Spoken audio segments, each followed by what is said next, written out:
سورۃ الاعراف۔ بسم اللہ الرحمن الرحیم، الف لام میم صاد، کتاب انزل الیک فلا یکن فی صدرک حرج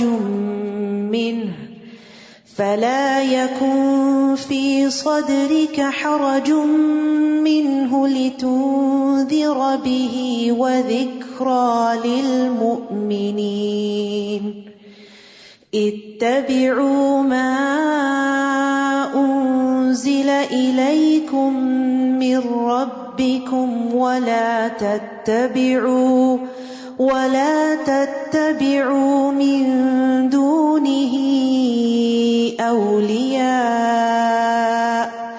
قلیلا ما تذکرون۔ الف لام میم صاد، یہ کتاب آپ کی طرف نازل کی گئی ہے، اس کی تبلیغ سے آپ کے دل میں گھٹن نہ ہونی چاہیے۔ کتاب اتارنے کی غرض کیا ہے؟ کہ آپ اس کے ذریعے سے لوگوں کو خبردار کریں اور یہ مومنوں کے لیے یاد دہانی کا کام دے۔ جو ایمان نہیں رکھتے ان کو خبردار کرنا، آگاہ کرنا کہ اللہ تعالیٰ کیا چاہتا ہے، اور جو مومن ہیں وہ قرآن کو بار بار کیوں سنیں، کیوں پڑھیں، تاکہ ان کو ریمائنڈر ہو، یاد دہانی ہو کہ ہمیں کیا کیا حکم دیے گئے ہیں۔ لوگوں، جو کچھ تمہاری طرف تمہارے رب کی طرف سے نازل کیا گیا ہے اس کی پیروی کرو، اس کے علاوہ دوسرے سرپرستوں کی پیروی نہ کرو، کم ہی تم نصیحت مانتے ہو۔ کتنی ہی بستیاں ہیں جنہیں ہم نے ہلاک کر دیا، ہمارا عذاب ان پر رات کے وقت آیا یا جب وہ دوپہر کو سو رہے تھے۔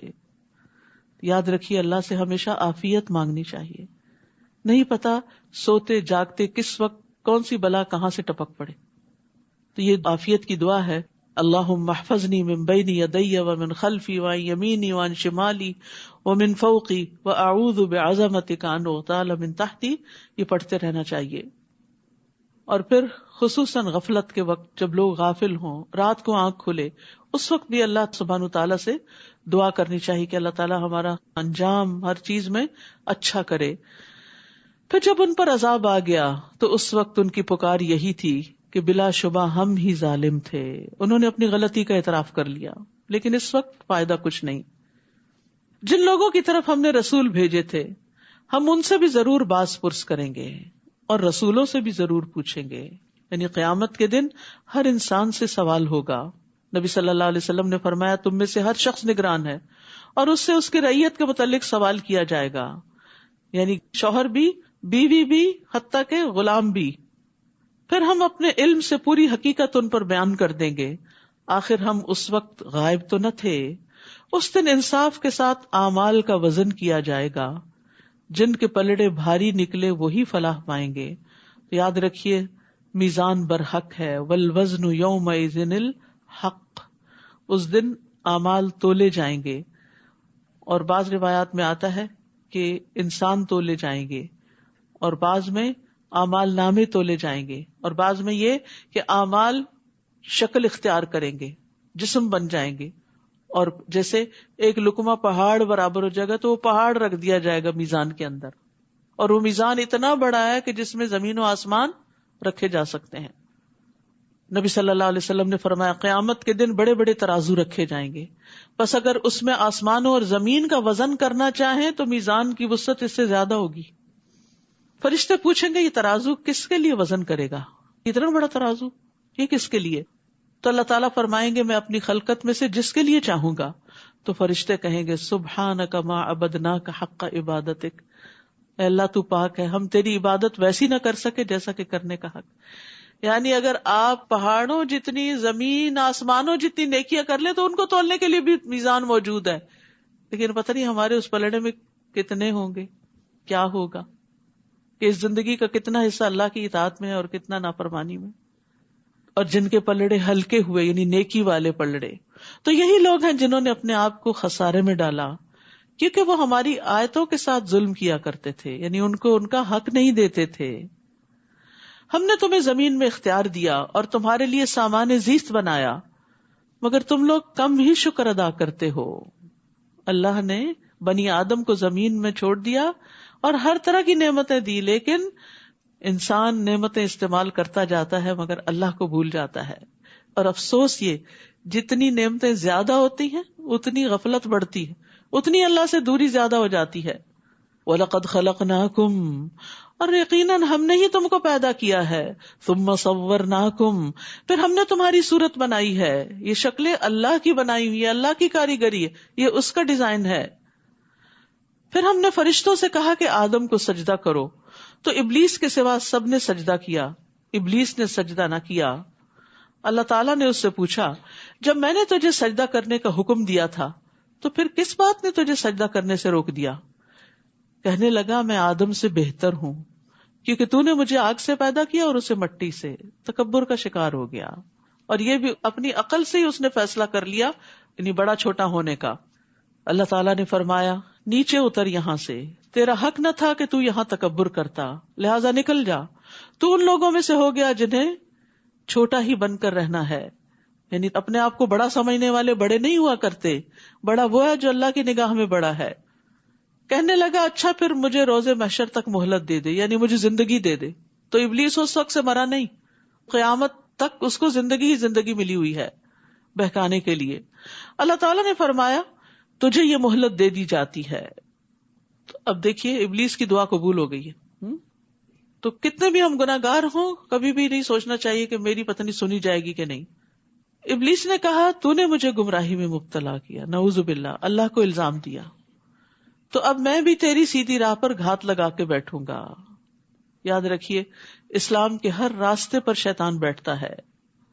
جب کوئی شخص مسلمان ہونے لگتا ہے تو اسے کہتا ہے، کیا تم اپنے آباء و اجداد کے دین کو چھوڑ دو گے؟ ابن آدم اس کی بات نہیں مانتا، اسلام قبول کر لیتا ہے. پھر وہ ہجرت کے راستے پہ بیٹھ جاتا ہے تو کہتا ہے کہ تم اپنے آبائی علاقے کو چھوڑ دو گے، لیکن وہ اس کی بات نہیں مانتا، ہجرت کر جاتا ہے. پھر وہ جہاد کے راستے پہ بیٹھ جاتا ہے، کہتا ہے کیا تم جہاد کرنے جا رہے ہو؟ یہ تو نفس اور مال کے بارے میں مشقت میں پڑنا ہے، تم لڑو گے تو قتل کر دیے جاؤ گے، تمہاری بیوی سے نکاح کر لیا جائے گا، تمہارا مال تقسیم کر لیا جائے گا.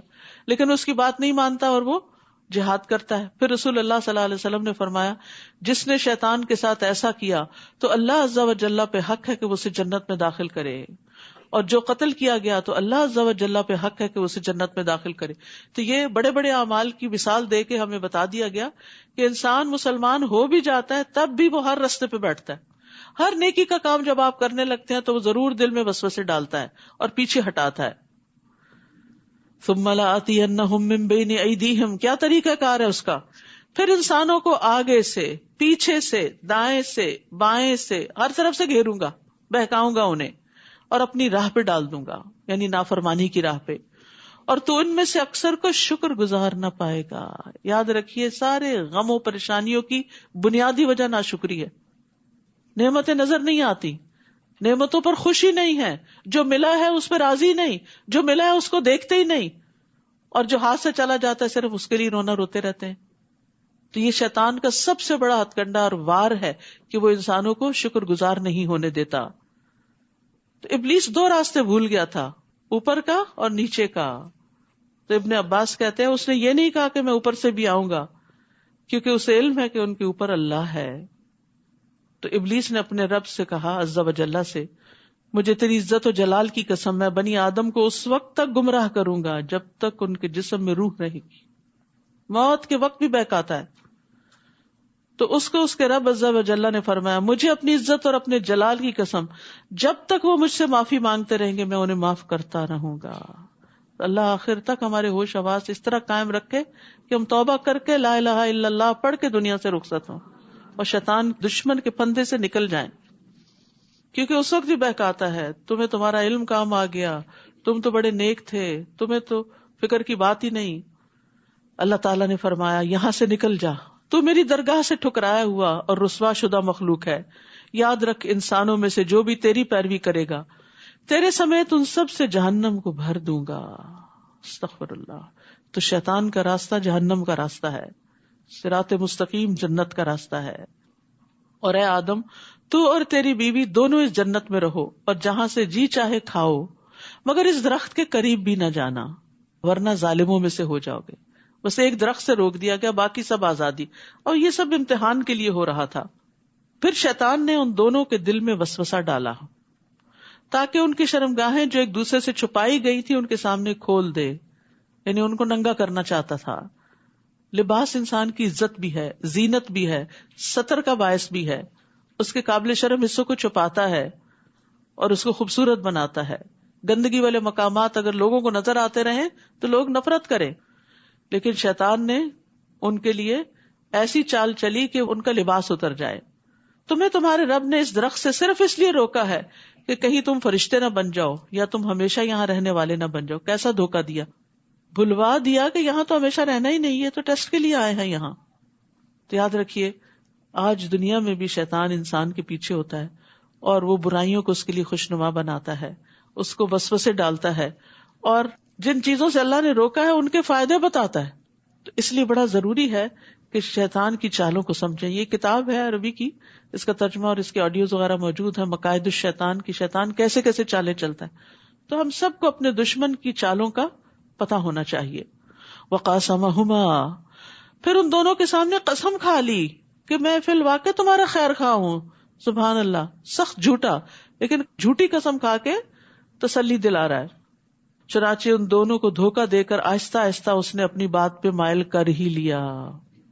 پھر جب انہوں نے اس درخت کو چکھ لیا، فلما ذاق، وہ چکھا ہی تھا، ایک ہی لقمہ منہ میں ڈالا تھا، پیٹ بھر کے نہیں کھایا تھا، چکھا ہی تھا، تو ان کی شرمگاہیں ایک دوسرے پہ ظاہر ہو گئیں. وہ نورانی لباس، جنت کا لباس اتروا لیا گیا اور وہ جنت کے پتے اپنی شرمگاہوں پہ چپکانے لگے، کیونکہ حیا فطری طور پر انسان کے اندر رکھ دیا گیا ہے. اس وقت ان کے رب نے انہیں پکارا کہ کیا میں نے تمہیں اس درخت سے روکا نہ تھا اور یہ نہ کہا تھا کہ شیطان تمہارا کھلا دشمن ہے؟ قالا، دونوں کہنے لگے، ربنا ظلمنا انفسنا وان لم تغفر لنا وترحمنا لنکونن من الخاسرین. اے ہمارے رب، ہم نے اپنے آپ پر ظلم کیا، اگر تو نے ہمیں معاف نہ کیا اور ہم پر رحم نہ کیا تو ہم بہت نقصان اٹھانے والوں میں سے ہو جائیں گے. یہ ہے فرق شیطان اور انسان کا، کہ شیطان نے جب نافرمانی کی تو اکڑ گیا اور ڈٹائی کی. آدم اور حوا سے جب غلطی ہوئی تو انہوں نے فوراً توبہ کی، اپنے رب کو راضی کر لیا. ہمارے سامنے یہ دونوں راستے ہیں. ہم فرشتے نہیں ہیں کہ غلطی نہ کریں، غلطی ہوگی ہم سے، نہ چاہتے ہوئے بھی پھسلن ہو جاتی ہے. جب کوئی پھسل کے گرتا تو کیا وہ چاہتا ہے کہ پھسلے؟ نہیں، پتہ نہیں چلتا. اسی طرح انسان سے بھی بھول چوک ہوتی رہتی ہے، پھسلن ہے اس راستے پر.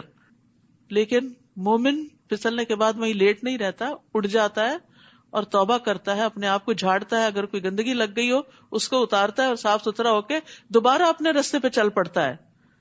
اور یہی مومن کی شان ہوتی ہے. جبکہ شیطانی روش کیا ہے، شیطانی طریقہ کیا ہے؟ غلطی ہو جائے اکڑ جاؤ، تعویلیں دو، دوسرے کو بلیم کرو، جیسے شیطان نے کیا تھا کہ اللہ تعالیٰ کو بلیم کر رہا تھا. تو ہمیں سوچنا چاہیے کہ کسی بھی غلطی پر ہمارا رویہ کیا ہوتا ہے. دوسروں کو بلیم کر کر کے خوش رہتے ہیں اور اپنے آپ کو جسٹیفائی کرتے رہتے ہیں، یا اللہ سے معافی مانگ لیتے ہیں اور بندوں سے بھی سوری کر لیتے ہیں.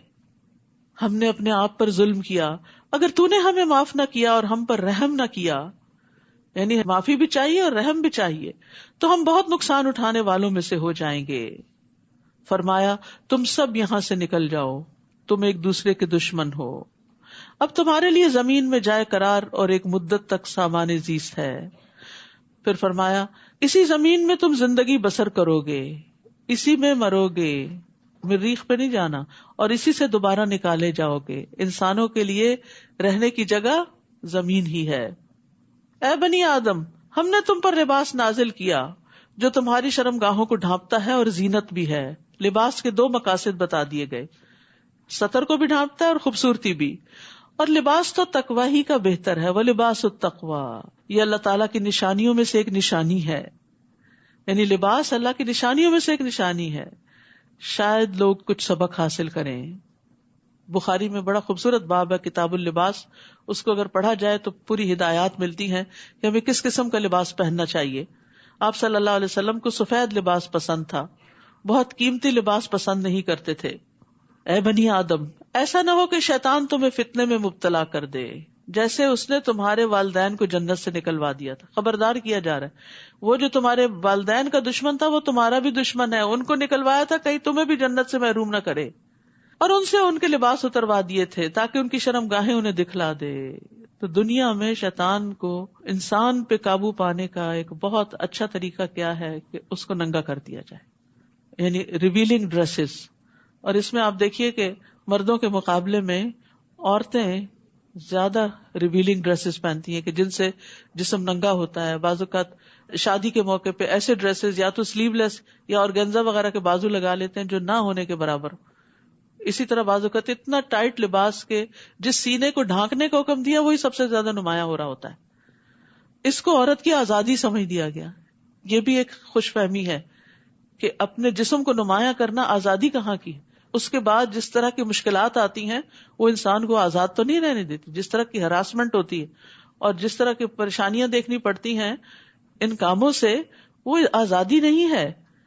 عورت کے لیے عزت کا مقام اس کی قابلیت ہے, اس کا تقویٰ ہے کہ وہ اپنے اعمال کی بنا پر مقام پیدا کرے, نہ کہ اپنے جسم کو ننگا کر کے دوسروں کی نظر میں جچے اور دوسروں کے لیے ایک زینت کا سامان بن جائے. تو تنگ لباس یا چھوٹا لباس یا باریک لباس پہن کر انسان دراصل دوسروں کے ہاتھ میں ایک پپٹ سا بن جاتا ہے کہ جیسے وہ چاہتے ہیں ہم ویسے ایکٹ کر رہے ہیں, اس طرح بن رہے ہیں. پپٹ کیا ہوتی کہ آپ جس طرح اس کو چلاتے ہیں ویسے وہ چلتی. تو اگر ہم لوگوں کے چلانے پہ چل رہے ہیں, جیسا وہ لباس پسند کرتے ہیں ہم وہ پہن رہے ہیں, تو پھر ہماری اپنی سوچ سمجھ کہاں ہے اور اللہ کا حکم کہاں ہے. تو یاد رکھیے عورت کے لیے خاص طور پر ایک بہت بڑی آزمائش ہے, اور یہ اس کے جنت میں جانے کے راستے میں رکاوٹ بھی ہے, کیونکہ نبی صلی اللہ علیہ وسلم نے فرمایا جہنمیوں کی 2 قسمیں میں نے ابھی تک نہیں دیکھی. یعنی آپ صلی اللہ علیہ وسلم کے زمانے میں یہ لوگ نہیں تھے. ایک وہ جن کے پاس بیل کے دموں جیسے کوڑے ہوں گے جن سے وہ لوگوں کو ماریں گے, یعنی ظالم حکمران. دوسری وہ عورتیں جو کپڑے پہننے کے باوجود ننگی ہوں گی, مائل ہونے والی اور دوسروں کو مائل کرنے والی, یعنی خود مردوں کی طرف اٹریکٹ ہوں گی اور ان کو اپنی طرف اٹریکٹ کریں گی. ان کے سر بختی اونٹ کے کوہان کی طرح ہیں. خاص طور پر ہیئر سٹائل کی بات کی گئی ہے, اونچے سر. ایسی عورتیں جنت میں داخل نہیں ہوں گی اور نہ ہی اس کی خوشبو پائیں گی, حالانکہ اس کی خوشبو اس طرح لمبے فاصلے سے آتی ہے. تو یاد رکھیے اللہ سبحانہ وتعالیٰ نے قرآن میں اور نبی صلی اللہ علیہ وسلم نے سنت میں واضح کر دیا کہ ایک عورت کا لباس کیسے ہونا چاہیے. مردوں کا بھی, یہ نہیں کہ مردوں کو اجازت ہے, کیونکہ اہل عرب جو تھے ننگے طواف کرتے تھے. شیطان نے ان کو یہ سجھا دیا کہ جن کپڑوں میں تم گناہ کرتے ہو ان میں تم اللہ کی عبادت نہ کرو. حالانکہ اللہ سبحانہ وتعالیٰ کا حکم کیا تھا, خذوا زینتکم عند کل مسجد, ہر عبادت گاہ میں اپنی زینت اختیار کرو, یعنی مناسب لباس پہن کر عبادت کرو. اے بنی آدم, ایسا نہ ہو کہ شیطان تمہیں فتنے میں مبتلا کر دے, جیسا کہ اس نے تمہارے والدین کو جنت سے نکلوا دیا اور ان سے ان کے لباس اتروا دیے تاکہ ان کی شرم گاہیں انہیں دکھلا دے. وہ اور اس کا قبیلہ تمہیں ایسی جگہ سے دیکھتے ہیں جہاں سے تم انہیں نہیں دیکھ سکتے. ہم نے شیطانوں کو ان لوگوں کا سرپرست بنا دیا ہے جو ایمان نہیں لاتے, یعنی وہ ان پر خوب مسلط رہتے ہیں. اور جب وہ کوئی شرمناک کام کرتے ہیں تو کہتے ہیں ہم نے اپنے باپ دادا کو اسی طریقے پر پایا, یعنی ننگے طواف کرنے وغیرہ کا طریقہ, اور اللہ نے ہمیں ایسا کرنے کا حکم دیا ہے, یعنی غلط بات کو اللہ کی طرف منسوب کرتے ہیں. تقویٰ کا خود ساختہ معیار. آپ ان سے کہیے کہ اللہ کبھی بے حیائی کا حکم نہیں دیتا. کیا تم اللہ کے ذمے ایسی باتیں لگاتے ہو جو تم جانتے نہیں؟ آپ کہہ دیجئے میرے رب نے تو انصاف کا حکم دیا ہے, اور اس بات کا کہ ہر مسجد میں نماز کے وقت اپنی توجہ ٹھیک اسی کی طرف رکھو, یعنی عبادت خالصتاً اللہ کے لیے, اور پھر دین کو اسی کے لیے خالص کرتے ہوئے اس کو پکارو. جس طرح اس نے تمہیں پہلے پیدا کیا اسی طرح تم پھر دوبارہ پیدا کیے جاؤ گے. ایک فریق کو تو اس نے ہدایت دی اور دوسرے فریق پر گمراہی واجب ہو گئی, کیونکہ انہوں نے اللہ کو چھوڑ کر شیطانوں کو اپنا سرپرست بنا لیا تھا. پھر وہ یہ بھی سمجھ رہے ہیں کہ وہ سیدھی راہ پر ہیں. یعنی بہت سے لوگ اس دھوکے میں مبتلا ہیں, غلط کرتے ہوئے اپنے آپ کو جسٹیفائی کرتے ہیں اور اپنے آپ کو صحیح سمجھتے ہیں, اور اگر ان کو روکا جائے کہ ایسا نہ کرو تو وہ ان کو الٹا غلط قرار دیتے ہیں. اے بنی آدم, جب بھی کسی مسجد میں جاؤ تو آراستہ ہو کر جاؤ, صاف ستھرے آنا چاہیے عبادت گاہوں میں, کیونکہ اس سے اپنی عبادت بھی متاثر ہوتی ہے اور دوسرے کی بھی. جب انسان صاف ستھرا ہوتا ہے, اچھے لباس میں ہوتا ہے, تو پھر ایکٹیولی ورشپ کرتا ہے. یعنی اس کی عبادت میں ایک نشاط ہوتا ہے، ورنہ سستی کے مارے اور یون کر رہا ہے اور تھکا ہوا ہے اور تو دوسرے بھی ساتھ اس کے ویسے ہی ہو جاتے ہیں. اور کھاؤ پیو لیکن اسراف نہ کرو، کیونکہ اللہ اسراف کرنے والوں کو پسند نہیں کرتا. تو یہاں زینت کی بات جو کی گئی، زینت سے مراد اچھے کپڑے، مسواک اور خوشبو ہے. لیکن عورتوں کو مسجد میں خوشبو لگا کے آنے سے منع کیا گیا ہے تاکہ مردوں کی عبادت میں خلل نہ ہو، اٹریکٹ نہ ہو اس طرف. پھر اسی طرح جمعہ کے دن خاص طور پر ہر چیز کا اچھی طرح اہتمام کرنا، نہا کر آنا، اچھا لباس پہننا، مسواک کرنا، خوشبو لگانا، ناخن کاٹنا، بال تراشنے کی ضرورت ہے یا انڈر آرم انڈر لیگز وغیرہ صفائی کی ضرورت ہے تو وہ کر کے صاف ستھرے فریش ہو کر مسجد میں آنا، یہی اس حکم کا تقاضا ہے. رسول اللہ صلی اللہ علیہ وسلم نے فرمایا تم میں سے جب کوئی نماز پڑھے تو وہ 2 کپڑے پہن لیا کرے، کیونکہ اللہ اس بات کا حقدار ہے کہ اس کے لیے زینت اختیار کی جائے. آپ صلی اللہ علیہ وسلم نے یہ بھی فرمایا کہ تم میں سے کسی کے لیے حرج نہیں کہ اگر ممکن ہو تو جمعہ کے لیے اپنے کام کاج کے کپڑوں کے علاوہ 2 کپڑے اور بنا رکھے، یعنی اسپیشل ڈریس میں آؤ جو گھر میں نہ پہنو، کیونکہ ہوتا ہی ہے کہ کوکنگ کر رہے ہیں، ساری خوشبو کپڑوں میں گھس گئی اور اسی کے ساتھ مسجد آ گئے اور خود بھی بیزار ہوئے اور دوسروں کو بھی کیا. وَكُلُوا وَاشْرَبُوا وَلَا تُسْرِفُوا إِنَّهُ لَا يُحِبُّ الْمُسْرِفِينَ. کھاؤ پیو لیکن اسراف نہ کرو، زیادہ ضرورت نہ کھاؤ. ڈاکٹرز کہتے ہیں کہ ساری طب اس آیت میں ہے، یعنی انسان اگر اعتدال سے کھاتا ہے تو بیمار نہیں پڑتا. بیماری ہوتی ہی بے اعتدالی کی وجہ سے، کبھی میٹھا زیادہ کھا لیا اور کبھی نمکین چیزیں زیادہ کھا لی، کبھی صرف ایک ہی طرح کی فوڈ کھا لی کہ وہ پسند ہے. جیسے بچے کرتے ہیں نا کہ اگر کھانے کے وقت ان کو آئس کریم کا بول دے دو تو کہیں گے ہمارا پیٹ بھر گیا، لیکن یہی اسراف ہے. ایک بیلنس ڈائٹ ہونی چاہیے. پھر طیب کھانا ہونا چاہیے، یعنی صاف ستھرا. نبی صلی اللہ علیہ وسلم نے فرمایا مرنے کے بعد سب سے پہلے انسان کے جسم میں اس کا پیٹ بدبودار ہوتا ہے، بس جو کوئی طاقت رکھتا ہو کہ پاک اور طیب کے سوا اور کچھ نہ کھائے تو اسے ایسا ہی کرنا چاہیے. پھر یہ کہ بہت پیٹ بھر کے نہیں کھانا چاہیے، سادہ غذا کھانی چاہیے. حضرت عائشہ کہتی ہیں کہ محمد صلی اللہ علیہ وسلم کے گھرانے نے اگر کبھی ایک دن میں 2 بار کھانا کھایا تو ضرور اس میں ایک وقت صرف کھجوریں ہوتی تھی، را فوڈ ہوتی تھی، ایک وقت بس پکا ہوا کھانا کھاتے تھے. اب آگے آ رہے ہیں نا روزے، تب آپ دیکھ سکتے ہیں کہ اپنے ٹائم کو، کیونکہ راتیں چھوٹی ہیں، کھانے کے اوقات تنگ ہیں، تو اس میں اچھا سا مینیو پلان کریں کہ جس میں اس آیت پر عمل ہو سکے. کہہ دیجئے اللہ نے اپنے بندوں کے لیے جو زینت اور کھانے کی پاکیزہ چیزیں پیدا کی انہیں حرام کس نے کیا؟ یعنی اللہ نے حرام نہیں کیا لیکن اعتدال کا حکم ضرور دیا ہے. آپ کہیے کہ یہ چیزیں دنیا کی زندگی میں ان لوگوں کے لیے ہیں جو ایمان لائے، یعنی ایمان والوں کے لیے اچھی چیز کھانا یا پہننا حرام نہیں ہے، اور قیامت کے دن تو خالصتاً انہی کے لیے ہوں گی. ہم اسی طرح اپنی آیات کو صاف صاف بیان کرتے ہیں ان لوگوں کے لیے جو علم رکھتے ہیں. قل انما حرم ربی الفواحش ما ظہر منها وما بطن والاثم والبغی بغیر الحق وان تشرکوا باللہ ما لم ينزل به سلطانا وان تقولوا علی اللہ ما لا تعلمون. آپ ان سے کہیے میرے رب نے جو چیزیں حرام کی ہیں وہ یہ ہیں: بے حیائی کے کام، خواہ ظاہر ہوں یا پوشیدہ، سامنے ہو یا چھپ کے، چاہے زنا ہو، چوری ہو، ڈاکہ ہو، کچھ بھی، اور گناہ کے کام. سارے گناہ کے کام منع ہیں اور ان کے بارے میں جاننا چاہیے کہ گناہ کس کو کہتے ہیں. اور ناحق زیادتی، یعنی کسی کو گالی دینا، کسی کا مال ہتھیا لینا، کسی کے ساتھ سرکشی کا رویہ اختیار کرنا، چھوٹی سی بات پہ بھڑک اٹھنا اور اتنا غصہ دوسرے پہ کرنا کہ اس کے ساتھ زیادتی ہو جائے. یعنی کسی کی بات کے جواب میں اگر کوئی چھوٹی سی بات کہہ دی تو بات برابر کی ہو گئی، لیکن اگر زیادہ کی تو وہ ظلم ہوگا، ناحق زیادتی ہوگی اور اس پر پوچھ ہوگی. اور یہ کہ تم اللہ کے شریک بناؤ جس کے لیے اس نے کوئی سند نہیں اتاری، اور یہ کہ تم اللہ کے ذمے ایسی باتیں لگا دو جن کا تمہیں علم نہیں. اسے سب سے بڑا جرم قرار دیا گیا. شرک کے بھی آگے اس کو رکھا گیا کہ اللہ کے ذمے ناحق باتیں لگانا کہ جو اللہ تعالیٰ کا حکم نہیں ہے، یہ کہنا کہ یہ اللہ نے فرمایا ہے. تو فواحش کی کئی قسمیں ہیں. کچھ کا تعلق ذہن سے ہے، سوچیں، فحش سوچیں. کچھ کا جسم کی حرکتوں سے ہے، جیسے زنا وغیرہ. کچھ فحش جو ہے وہ ایکشنز میں ہوتا ہے. آنکھ کا زنا دیکھنا ہے، یعنی گندی چیزیں، چاہے اسکرین پر ہو چاہے نیکڈ آئیز سے سامنے ہو. زبان کا زنا بولنا ہے، فحش گفتگو، گالی گلوچ وغیرہ.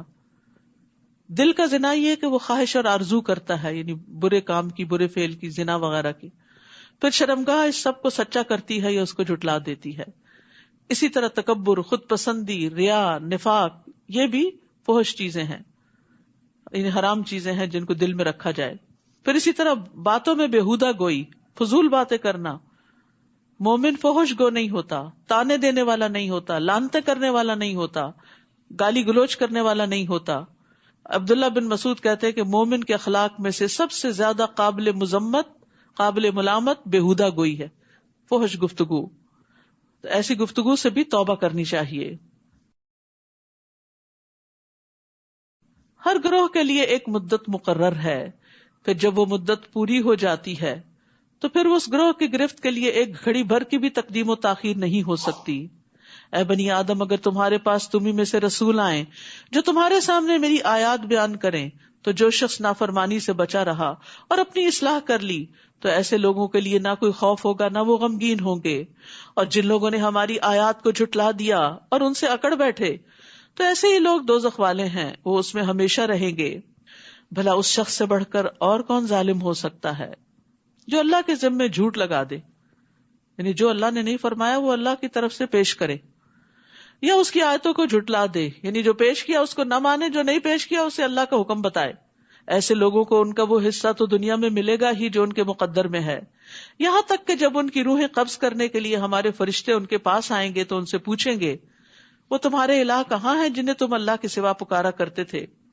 وہ جواب دیں گے ہمیں کچھ یاد نہیں پڑتا، اپنے کیے کو بھول جائیں گے. اس طرح وہ خود اپنے ہی خلاف گواہی دے دیں گے کہ وہ کافر تھے. اللہ تعالیٰ فرمائے گا اچھا تو تم بھی انہی جماعتوں میں شامل ہو جاؤ جو تم سے پہلے جنوں اور انسانوں کی جماعتیں دوزخ میں داخل ہو چکی. جب بھی کوئی جماعت دوزخ میں داخل ہوگی تو اپنی پیشرو جماعت پر لعنت کرے گی، یہاں تک کہ جب سب کی سب جماعتیں دوزخ میں جمع ہو جائیں گی تو ہر پچھلی جماعت اپنے سے پہلے والی جماعت کے متعلق کہے گی ہمارے رب یہ وہ لوگ ہیں جنہوں نے ہمیں گمراہ کیا تھا، لہٰذا ان کو آگ کا دگنا عذاب دے. اللہ تعالیٰ فرمائے گا تم سبھی کے لیے دگنا ہے، لیکن یہ بات تمہاری سمجھ میں نہیں آ رہی کیونکہ وہ تمہیں بھٹکانے کا سبب بنے اور تم دوسروں کو بھٹکانے کا. اور پہلی جماعت پچھلی کے متعلق کہے گی آخر تمہیں ہم پر کون سی برتری حاصل ہے کہ تمہیں اکہرا عذاب ہو اور ہمیں دوہرا، لہٰذا تم بھی جو کچھ کرتے رہے ہو اس کے عذاب کا مزہ چکھو. بے شک وہ لوگ جنہوں نے ہماری آیات کو جھٹلایا اور ان سے اکڑ بیٹھے ان کے لیے نہ تو آسمان کے دروازے کھولے جائیں گے، یعنی ان کی روحیں اوپر نہیں جا سکتی، واپس پٹخائی جاتی ہیں اسفل سافلین میں، اور نہ وہ جنت میں داخل ہو سکیں گے حتیٰ کہ اونٹ سوئی کے ناکے میں داخل ہو جائے، اور یہ تو پاسبل ہی نہیں. اور ہم مجرموں کو ایسی ہی سزا دیا کرتے ہیں، ان کے لیے بچھونا بھی جہنم کا ہوگا اور اوپر سے اوڑھنا بھی جہنم کا، اور ہم ظالموں کو ایسی ہی سزا دیا کرتے ہیں.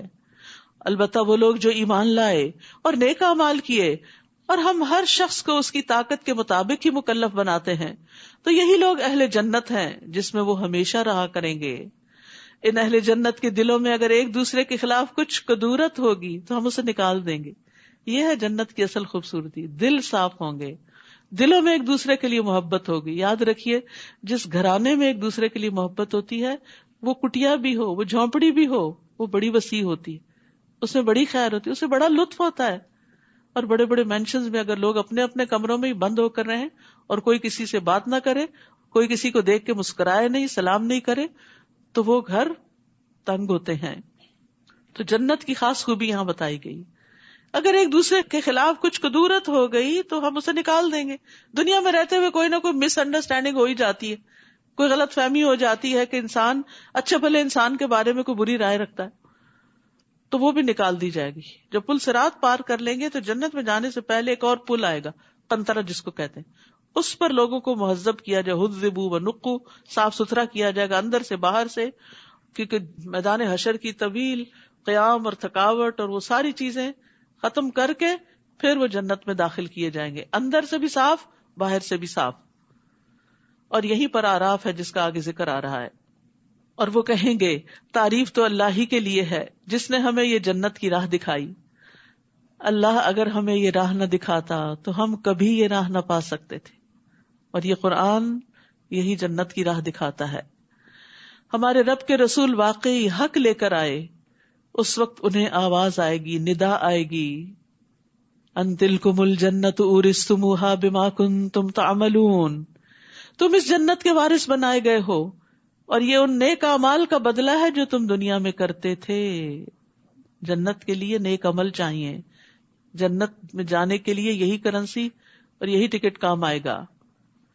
اور نیک اعمال اللہ کی توفیق سے ملتے ہیں، اور یہ اللہ کا احسان ہوتا ہے کہ کسی کو ہدایت اور ایمان نصیب کرے.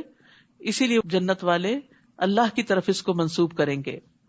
اور اہل جنت دوزخیوں کو پکار کر پوچھیں گے، ہم نے تو ان وعدوں کو سچا پا لیا جو ہم سے ہمارے رب نے کیے تھے، کیا تم سے تمہارے رب نے جو وعدے کیے تھے تم نے بھی انہیں سچا پایا؟ وہ جواب دیں گے، ہاں ہم نے بھی سچا پایا. پھر ان کے درمیان ایک پکارنے والا پکارے گا کہ ظالموں پر اللہ کی لعنت ہو، وہ لوگ جو اللہ کی راہ سے روکتے اور اس میں کجی پیدا کرنا چاہتے تھے اور آخرت کے منکر تھے. اہل جنت اور اہل دوزخ کے درمیان ایک اوٹ حائل ہوگی، اور آراف پر کچھ آدمی ہوں گے، یعنی کچھ تو جنت میں چلے جائیں گے، کچھ جہنم میں گر جائیں گے، اور کچھ بیچ میں سٹک ہو جائیں گے. آراف والے جو ہر ایک کو اس کی پیشانی کے نشانات سے پہچانتے ہوں گے، وہ اہل جنت کو آواز دیں گے، تم پر سلامتی ہو. یہ آراف والے ابھی جنت میں داخل تو نہ ہوئے ہوں گے، البتہ اس کی امید ضرور رکھتے ہوں گے.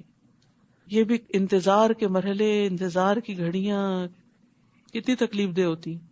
کبھی آپ کو ایکسپیرینس ہوا ہوگا کہ لوگ جیسے سفر کر رہے ہوتے ہیں تو کچھ لوگوں کا چیک ان فوراً ہو جاتا ہے، کچھ لوگوں کو روک لیا جاتا ہے، کچھ کو امیگریشن پہ بلا لیا جاتا ہے. تو جو لوگ سیدھے سیدھے نکل رہے ہوتے ہیں آپ ان کو دیکھ کے کتنا رش کرتے ہیں، اور جو روک لیے جائے وہ ڈرے ہوئے ہوتے ہیں کہ پتہ نہیں ہمارے ساتھ کیا معاملہ کیا جائے گا. تو وہاں بھی آراف والے ڈرے ہوئے ہوں گے. اہل جنت سے بھی بات کریں گے، ادھر جہنم والوں سے بھی کریں گے. وہ جنت میں داخل نہیں ہوئے لیکن امید رکھتے ہیں. کون ہے یہ؟ وہ جن کے نیک عمل زیادہ نہیں تھے کہ وہ جنت میں جا سکے، اور جن کے برے عمل نہیں زیادہ تھے کہ وہ جہنم میں پھینکے جاتے. برابر کے ایکول ہو گیا سب کچھ، کانفلکٹ ہو گیا. حدیث میں آتا ہے کہ اگر کسی کا صحابہ جوں کے انڈے برابر بھی نیک عمل زیادہ ہوگا جنت میں چلا جائے گا. وہاں چھوٹی چھوٹی نیکیوں کی بھی بڑی قدر آئے گی جن کو ہم ایسے ہی گنوا دیتے. چھوٹی سی نیکی ہم کہتے ہیں تو چھوٹی ہے، کوئی بڑی کر لیں گے. نہیں، چھوٹے چھوٹے کام بھی کرتے چلے جائیں، خالی وقت نہ گزارا کریں. سبحان اللہ، الحمدللہ، اللہ اکبر، اللہ کی بڑائی بیان کی، ذکر کیا. اب سفر کر رہے ہیں، راستے میں ہیں، کام کر رہے ہیں، ذکر میں کیا مشکل ہے؟ کچھ مشکل نہیں. ہو سکتا ہے ایک دفعہ کا سبحان اللہ کہنا آپ کو جنت میں لے جانے کا باعث بن جائے. کسی کو کھجور کا آدھا ٹکڑا دینا جہنم سے بچا لے. تو چھوٹی نیکی چھوٹی برائی دونوں ہی کاؤنٹ ہوں گی. اور جب ان کی نگاہیں اہل دوزخ کی طرف پھیری جائیں گی تو کہیں گے، اے رب ہمیں ظالم لوگوں میں شامل نہ کرنا. اور یہ آراف والے کچھ لوگوں کو ان کی پیشانیوں سے پہچان کر آواز دیں گے، آج نہ تمہاری جمعیت تمہارے کچھ کام آئی. دنیا میں بہت لوگ تھے تمہارے ساتھ، بڑا جتھا تھا، بڑے جان پہچان والے تھے، اور نہ وہ چیزیں جن کے بل پہ تم اکڑا کرتے تھے، تمہاری مال و دولت، اولاد، تمہارا سٹیٹس، آج کچھ بھی تو فائدہ نہ دیا. کیا یہ اہل جنت وہی لوگ نہیں جن کے متعلق تم قسم کھا کے کہا کرتے تھے اللہ انہیں اپنی رحمت میں سے کچھ بھی نہ دے گا؟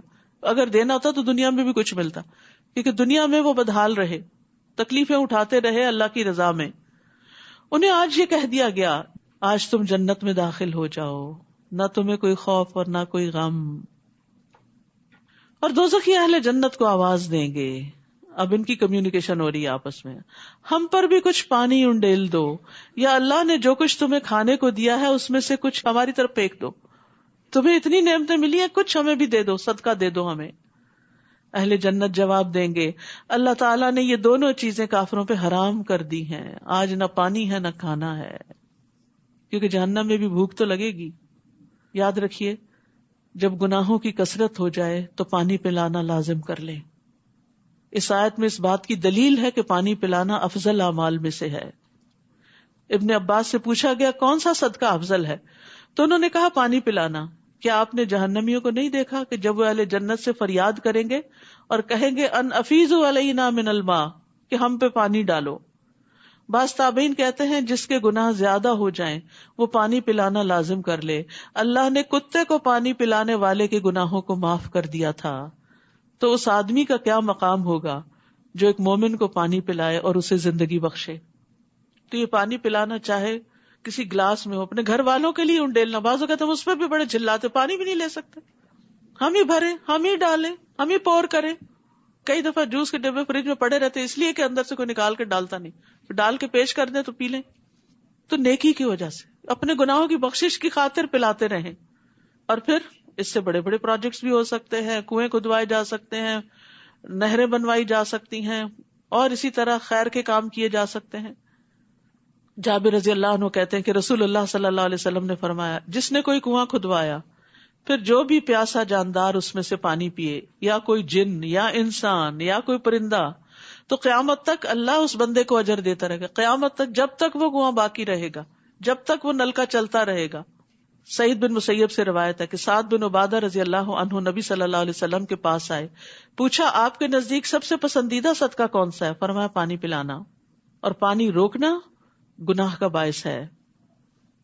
3 شخص ایسے ہیں جن سے اللہ قیامت کے دن کلام نہیں کرے گا، نہ ان کو دیکھے گا نہ پاک کرے گا، اور ان کے لیے دردناک عذاب ہوگا. ان میں سے ایک وہ شخص جس کے پاس ضرورت سے زیادہ پانی تھا، پھر وہ مسافروں کو نہیں پلاتا تھا، کیونکہ اس زمانے میں جن کے پاس پانی تو مر بھی جاتے تھے پیاس سے. اور ایک اور روایت میں آتا ہے کہ آج میں تجھ پہ اپنا فضل نہیں کروں گا جس طرح تو نے اپنے فضل کو روکا ہوا تھا جسے تیرے ہاتھوں نے نہیں بنایا تھا. تو وہ جنہوں نے اپنے دین کو کھیل اور تماشا بنا رکھا تھا اور دنیا کی زندگی نے انہیں دھوکے میں ڈال رکھا تھا، لہٰذا آج ہم انہیں ایسے ہی بھلا دیں گے جیسے انہوں نے اس ملاقات کے دن کو بھلا رکھا تھا اور ہماری آیتوں کا انکار کیا کرتے تھے. ہم ان لوگوں کے پاس ایسی کتاب لائے ہیں جسے ہم نے علم کی بنا پر مفصل بنا دیا ہے. علم کی بنا پر مفصل ہے. یہ کتاب ان لوگوں کے لیے ہدایت اور رحمت ہے جو ایمان لاتے ہیں. ایمان والوں کی تو محبت ہے اس کتاب سے، اور وہ اس کو پڑھنا چاہتے ہیں، سمجھنا چاہتے ہیں، اس کے ساتھ زندگی بسر کرنا چاہتے ہیں. یہ لوگ بس اب اس کے انجام کا انتظار کر رہے ہیں جس کا پتہ یہ کتاب دے رہی ہے. جس دن اس کا انجام سامنے آ جائے گا تو جن لوگوں نے پہلے کتاب کو بھلا رکھا تھا وہ کہیں گے واقعی ہمارے پاس رسول حق بات لے کر آئے تھے. پھر اب کیا ہمارے لیے کوئی سفارشی ہیں جو ہماری سفارش کریں، یا ہمیں دنیا میں واپس ہی بھیج دیا جائے تاکہ جو کام ہم کرتے رہے اس کے علاوہ دوسری قسم کے کام کریں. ان لوگوں نے اپنے آپ کو خسارے میں ڈال دیا، اور جو کچھ بھی وہ باتیں بنایا کرتے تھے انہیں کچھ یاد نہ رہے گی. ان ربکم اللہ الذی خلق السماوات والارض فی 6 ایام ثم استوى علی العرش. یقیناً تمہارا رب وہ اللہ ہے جس نے آسمانوں اور زمین کو 6 دن میں پیدا کیا، پھر اپنے عرش پر قرار پکڑا. وہی رات کو دن پر ڈھانک دیتا ہے، پھر دن رات کے پیچھے دوڑا چلا آتا ہے، اور سورج، چاند، ستارے، سب چیزیں اللہ کے حکم کے تابع ہیں. یاد رکھو اسی نے پیدا کیا تو حکم بھی اسی کا چلے گا. یہ ساری مخلوق، یہ ساری کائنات اس کی ہے، ان سب پہ اسی کا حکم چلتا، وہی چلا رہا ہے ان سب کو. تو بندے کو بائی چوائس اپنے اوپر اللہ کا حکم نافذ کرنا چاہیے. بڑا بابرکت ہے اللہ جو سارے جہانوں کا رب ہے. اپنے رب کو گڑ گڑاتے ہوئے اور چپکے پکارو، یقیناً وہ حد سے بڑھنے والوں کو پسند نہیں کرتا. تو دعا کے بھی آداب ہیں. دعا میں وہ طریقے اختیار نہیں کرنے چاہیے کہ جو سنت سے ثابت نہیں. تضرع کا مطلب ہوتا ہے اللہ کے سامنے ذلت اور عاجزی اختیار کرنا. اللہ میں بہت گناہ گار ہوں، اپنے گناہوں کا اقرار کرتے ہوئے دعائیں مانگنا. اور خفیہ کا مطلب ہے چھپ چھپ کے رونا اور چھپ چھپ کے دعائیں کرنا، کیونکہ ریاکاری کرنے والوں کو اللہ کی ربوبیت پہ یقین نہیں ہوتا. اور منافقین تو دھوکہ دے رہے ہوتے، لوگوں کے سامنے ٹسوے بہاتے اور لوگوں کو یقین دلاتے ہیں ہم بڑے نیک ہیں، حالانکہ اکیلے میں نہ کبھی روئے اور نہ کبھی ایسی دعائیں مانگی. تو چھپ کر رب کو پکارنے کی بات کی جا رہی ہے. حسن بن نبی حسن کہتے ہیں ہم نے ایسے لوگوں کا زمانہ پایا جس میں زمین پر عمل کرنے والے جب اپنے عمل کو چھپانے کی قدرت رکھتے تھے تو اپنے عمل کو کبھی ظاہر نہیں کرتے تھے، اور وہ دعاؤں میں بہت محنت کرتے لیکن کوئی ان کی آواز نہیں سنتا تھا. یہ ان کے اور ان کے رب کے درمیان سرگوشیاں ہوتی تھیں. دل ہی دل میں پکارو، چپ کے پکارو، گڑ گڑا کے پکارو، رو کے پکارو، چھپ کے پکارو، تاکہ آپ کا اور اپنے رب کا ایک 1-on-1 کنیکشن ہو. اور زمین میں حالات کی درستگی کے بعد ان میں بگاڑ پیدا نہ کرو، اور اللہ کو خوف اور امید سے پکارو. یعنی دعا مانگتے ہو مایوس نہ ہو، امید بھی ہو اور ڈر بھی ہو کہ کہیں میرے کوئی گناہ نہ رکاوٹ بنے. یقیناً اللہ کی رحمت نیک کردار لوگوں سے قریب ہے، محسنین کے قریب ہے. تو یاد رکھیے ایمان، تقوی، احسان، اس کی وجہ سے رحمتیں اور برکتیں ملتی ہیں. وہی تو ہے جو اپنی رحمت بارش سے پیشتر ہواؤں کو خوشخبری کے طور پہ بھیجتا ہے، حتیٰ کہ وہ ہوائیں بھاری بادلوں کو اٹھا لاتی ہیں تو ہم ان بادلوں کو کسی مردہ علاقے کی طرف چلاتے ہیں، پھر اس سے بارش برساتے ہیں تو اسی مردہ زمین سے ہر طرح کے پھل نکالتے ہیں، اسی طرح ہم مردوں کو بھی زمین سے نکال کھڑا کریں گے، شاید اس مشاہدے سے تم کوئی نصیحت پکڑو۔ اور عمدہ زمین اپنے رب کے حکم سے خوب سبزہ اگاتی ہے، اور جو خراب زمین ہوتی ہے اس سے جو کچھ تھوڑا بہت نکلتا ہے وہ بھی ناقص ہوتا ہے۔ تو یہ زمین سے مراد انسان ہے۔ اچھے انسانوں سے بڑے پیمانے پہ خیر پھوٹتی ہے، اور جن کے اندر شر ہوتا ہے وہ چھوٹی سی خیر کرتے ہیں تو اس میں بھی کچھ شر چھپا ہوا ہوتا ہے۔ اسی طرح ہم اپنی آیات کو مختلف طریقوں سے ان لوگوں کے لیے بیان کرتے ہیں جو شکر بجا لاتے ہیں۔ لقد ارسلنا نوحا الی قومہ، ہم نے نوح علیہ السلام کو اس کی قوم کی طرف بھیجا۔ ہر نبی اپنی قوم کی طرف بھیجا گیا تو اس نے کہا، اے میری قوم، اللہ کی عبادت کرو جس کے بغیر تمہارا کوئی الہ نہیں، میں تم پر ایک بڑے دن کا عذاب واقع ہونے سے ڈرتا ہوں۔ اس کی قوم کے سرداروں نے کہا، ہم تو تمہیں سری گمراہی میں دیکھتے ہیں۔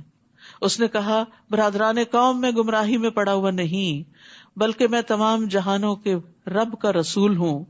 میں تمہیں اپنے رب کے پیغامات پہنچاتا ہوں اور تمہاری خیر خواہی کر رہا ہوں۔ یہ ہوتا ہے پیغمبروں کا طریقہ کہ مخالفین کی بھی خیر خواہی کرتے ہیں، کیونکہ جو کچھ مجھے اللہ کی طرف سے معلوم ہے اسے تم نہیں جانتے۔ تو دو صفات ایسی ہیں جو داعی کے اندر ہونی چاہیے، اللہ کی طرف بلانے والے کے اندر۔ اگر وہ ان سے اپنے آپ کو آراستہ کر لے تو اس کے کام میں قبولیت اور برکت ہوتی ہے۔ نمبر 1، لوگوں کی سچی خیر خواہی، اور نمبر 2، علم۔ دل میں آپ لوگوں کے خیر خواہ ہوں، ان کی تنقید کے باوجود ان کی خیر خواہی کرتے رہے، وہ آپ کو تکلیف بھی دیں پھر بھی آپ ان کا بھلا سوچتے رہیں، ان کے لیے دعائیں کرتے رہیں۔ اور دوسرا یہ کہ جو چیز بتا رہے ہیں اس کے بارے میں صحیح طور پر علم بھی ہو، جان کر، علم حاصل کر کے۔ کیا تمہیں اس بات پر تعجب ہے کہ تمہارے پاس نصیحت تمہارے رب کی طرف سے ایک ایسے آدمی کے ذریعے آئی ہے جو تمہیں میں سے ہے، تاکہ وہ تمہیں برے انجام سے ڈرائے اور تم نافرمانی سے بچو تاکہ تم پہ رحم کیا جائے۔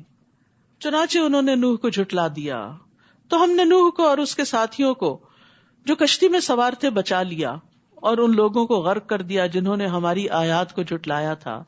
بلا شبہ وہ اندھے لوگ تھے، سب کچھ دیکھتے ہوئے بھی سمجھ نہیں رہے تھے۔ اور قوم عاد کی طرف ہم نے ان کے بھائی ہود کو بھیجا علیہ السلام۔ اس نے اپنی قوم کے لوگوں سے کہا، اللہ کی عبادت کرو جس کے بغیر تمہارا کوئی الہ نہیں۔ کیا تم اللہ سے ڈرتے نہیں ہو؟ یعنی اس کو چھوڑ کے کسی اور کی طرف متوجہ ہوگے تو کل اس کے سامنے جا کر کیا جواب دو گے؟ اس کی قوم کے کافر سرداروں نے کہا، ہم تو تجھے کم عقل آدمی دیکھتے ہیں اور ہمارا خیال ہے کہ تم جھوٹے ہو۔ سبحان اللہ، اللہ سبحانہ وتعالی اپنی مخلوق میں سے بہترین لوگوں کو چنتا ہے نبوت کے لیے۔ وہ جو اللہ کی نگاہ میں اتنے اچھے، وہ لوگوں کی نگاہ میں اتنے حقیر ہو گئے کہ وہ اللہ کا پیغام ان کو پہنچا رہے۔ تو اس سے دائی کو بہت حوصلہ ملتا ہے کہ اگر اللہ کے بہترین بندوں کو لوگوں نے اس طرح کے نام دیے کہ ہم تجھے کم عقل دیکھتے ہیں، انا لنراک فی صفاہا، اور ہم آپ کو جھوٹا خیال کرتے ہیں، حالانکہ نبوت کی شرائط میں سے ایک یہ کہ نبی ہمیشہ سچ بولتا ہے، صادق اور امین ہوتا ہے۔ تو پھر اگر ہمیں کوئی جھوٹا کہہ دے اور اگر ہمیں کوئی بے وقوف کہہ دے تو ہمیں مائنڈ نہیں کرنا چاہیے، کیونکہ ہم سے زیادہ اچھے لوگوں کو کہہ دیا گیا تھا، پھر بھی انہوں نے اپنا کام جاری رکھا، پھر بھی انہوں نے خیر خواہی کی، پیچھے نہیں ہٹے۔ ہود علیہ السلام نے کہا، اے میری قوم، میں نادان نہیں ہوں، بلکہ میں تو جہانوں کے رب کا رسول ہوں۔ یہ ہے انبیاء کے اخلاق۔ قوم نے کہا، ہم تجھے بے وقوف سمجھتے ہیں، انہوں نے کہا، میں بے وقوف نہیں ہوں، بس سٹاپ، فل سٹاپ۔ یہ نہیں کہا بلکہ تم بے وقوف، یہ نہیں کہا۔ ابلغکم رسالات ربی وانا لکم ناصح امین، میں تمہیں اپنے رب کے پیغامات پہنچاتا ہوں اور تمہارا امین اور خیر خواہ ہوں۔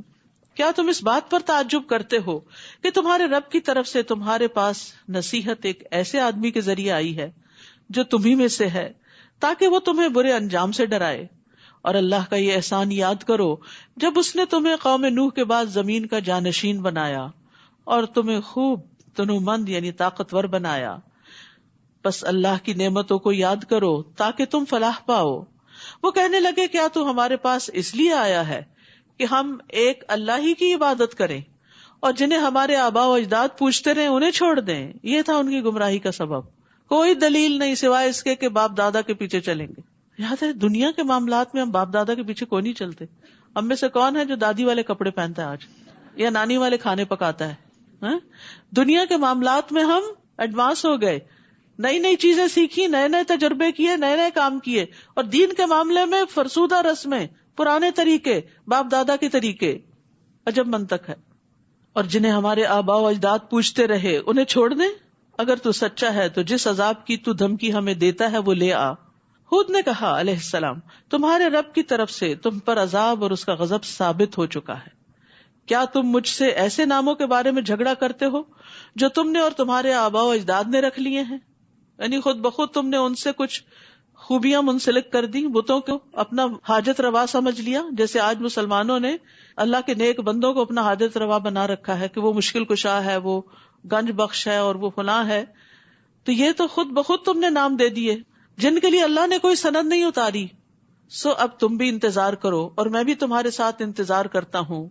پھر ہم نے اسے اور اس کے ساتھیوں کو اپنی مہربانی سے بچا لیا اور ان لوگوں کی جڑ کاٹ دی جنہوں نے ہماری آیات کو جھٹلایا تھا اور ایمان لانے والے نہیں تھے. اور سمود کی طرف ان کے بھائی صالح کو بھیجا علیہ السلام. اس نے اپنی قوم کے لوگوں سے کہا, اللہ کی عبادت کرو جس کے بغیر تمہارا کوئی الہ نہیں. تمہارے پاس تمہارے رب کی طرف سے واضح معجزہ آ چکا ہے. یہ اللہ کی اونٹنی تمہارے لیے معجزہ ہے. وہ اونٹنی ایک چٹان سے نکلی تھی, انہوں نے معجزہ مانگا تھا, اللہ نے بھیج دیا. اللہ کی زمین پر اسے چرنے دو اور اسے برے ارادے سے ہاتھ نہ لگاؤ ورنہ ایک دردناک عذاب تمہیں آ لے گا, کیونکہ وہ ان کا سارا پانی پی جاتی تھی. معجزہ مانگ کے پھنس گئے. اور وہ وقت یاد کرو جب قوم عاد کے بعد اللہ نے تمہیں جانشین بنایا, یعنی زمین میں تمہیں اٹھایا, تمہیں بسایا, تمہیں ترقی دی, تمہیں اس علاقے میں آباد کیا. تم زمین کے ہموار میدانوں میں محلات بناتے ہو اور پہاڑوں کو تراش تراش کر گھر بنا لیتے ہو. اتنا زبردست آرکیٹیکچر اور کنسٹرکشن کا طریقہ تھا ان کا. لہٰذا اللہ کے احسانات کو یاد کرو, یعنی جس نے تمہیں عقل, سمجھ اور یہ وسائل, ریسورسز اور ان کو استعمال کرنے کے طریقے سکھائے, اور زمین میں فساد نہ مچاتے پھرو. ہود علیہ السلام کی قوم کے متکبر سرداروں نے ان کمزور لوگوں کو جو ان میں سے ایمان لا چکے تھے کہا, کیا تم جانتے ہو کہ صالح اپنے رب کا رسول ہے؟ یعنی تم کیوں مان گئے ہو, تم کیوں صالح کے پیچھے جا رہے ہو, تمہارے پاس کیا دلیل ہے؟ یعنی ان سے جھگڑنے لگے. وہ کہنے لگے جو کچھ اسے دے کر بھیجا گیا ہم تو اس پر ایمان رکھتے ہیں. متکبر کہنے لگے جس بات پر تم ایمان لانے والے ہو ہم اسے ماننے والے نہیں. سمجھنے کی, جاننے کی کوشش ہی نہیں کی تو ایمان کہاں سے آتا. چنانچہ انہوں نے اونٹنی کی کونچیں کاٹ ڈالی اور اپنے رب کے حکم سے سرتابی کی اور کہنے لگے, صالح اگر تو رسول ہے تو جس عذاب کی تو ہمیں دھمکی دیتا ہے وہ لے آ. کیا حوصلہ تھا ان لوگوں کا, کیا اکڑ تھی, کیا تکبر تھا کہ اپنے لیے عذاب مانگا. آخر انہیں زلزلے نے آ لیا اور وہ اپنے گھروں میں اوندھے پڑے کے پڑے رہ گئے. بڑی بڑی عمارتیں انہیں کے اوپر گر پڑی. پھر صالح یہ کہتے ان کے ہاں سے چلے گئے, اے قوم میں نے تمہیں اپنے رب کا پیغام پہنچا دیا تھا اور تمہاری خیر خواہی بھی کی, لیکن تم تو خیر خواہی کرنے والوں کو پسند ہی نہیں کرتے. اور لوط نے جب اپنی قوم سے کہا علیہ السلام, تم بے حیائی کا وہ کام کرتے ہو جو تم سے پہلے اہل دنیا میں سے کسی نے بھی نہیں کیا. تم شہوت رانی کے لیے عورتوں کو چھوڑ کر مردوں کے پاس آتے ہو. تم تو حد سے بڑے ہوئے لوگ ہو. یعنی عجیب و غریب خواہشات تھیں ان کی. اور اس کی قوم کو اس کے سوا کوئی جواب بن نہ پایا کہ انہوں نے یہ کہہ دیا, اپنی بستی سے انہیں نکال دو, یہ لوگ بڑے پاک باز بنتے ہیں. یعنی نصیحت کرنے والوں کو ہی ختم کر دو تاکہ کوئی برا بھلا کہے ہی نہ, کیونکہ وہ اپنے برے اعمال پہ فخر کرتے تھے اور نیک لوگوں کا مذاق اڑاتے. یہ بری قوموں کا یہی حال ہوتا ہے کہ وہ نیکی کرنے والوں کو بے وقوف سمجھتے ہیں اور جن گناہوں کی گندگی میں وہ گرفتار ہوتے ہیں اس پہ فخر کرتے ہیں. چنانچہ ہم نے لوط اور اس کے اہل خانہ کو بچا لیا بجز اس کی بیوی کے کہ وہ باقی ماندہ ہلاک ہونے والوں میں سے تھی, کیونکہ اس کی ہمدردیاں اس بری قوم کے ساتھ تھی. تو جو جس کے ساتھ محبت کرتا ہے اسی کے ساتھ اٹھتا ہے. اور اس قوم پر پتھروں کی بارش برسائی, بس دیکھ لیجئے کہ مجرموں کا انجام کیسا ہوا. اور اہل مدین کی طرف ہم نے ان کے بھائی شعیب کو بھیجا علیہ السلام. اس نے کہا, اے میری قوم اللہ کی عبادت کرو, تمہارے لیے اس کے سوا کوئی الہ نہیں.